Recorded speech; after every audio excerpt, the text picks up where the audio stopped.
Hello दोस्तों, हमारे YouTube channel में आप सबका स्वागत है। मैं ये फर्स्ट ब्लॉग बना रहा हूँ। ये हमारे लाइफ का फर्स्ट ब्लॉग है। तो कई सारे फर्स्ट ब्लॉग देख रहा हूँ, वायरल हो रहे हैं। हम भी बहुत ही उम्मीद करके ये फर्स्ट ब्लॉग बना रहा हूँ कि हमारा भी आप सब सपोर्ट करेंगे, हमारा भी वीडियो देखेंगे। तो मैं आप सबको कुछ अपना परिचय बता दे रहा हूँ। मैं हूँ उत्तर प्रदेश के जौनपुर ज़िला दारुनपुर के एक छोटा सा गाँव है दारुनपुर का रहने वाला हूँ। तो मैं अपने लाइफ का फर्स्ट ब्लॉग बना रहा हूँ। हम उम्मीद करते हैं आप सब हमारे फर्स्ट ब्लॉग को बहुत ही सपोर्ट करेंगे। और ये देख रहे हैं पीछे ये धान है, ये धान का खेत है, मेरा ही है। और ये बगल मेरा गन्ना है, गन्ना का खेत है।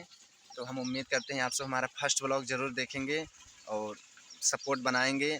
तो मैं अच्छा से अच्छा वीडियो बना सकूँगा, ब्लॉग वीडियो बना सकूँगा। आप सब देखिएगा, इसलिए छोटा सा वीडियो बनाया हूँ। आप सब जब सपोर्ट करेंगे तो अच्छा से अच्छा वीडियो बनाऊँगा।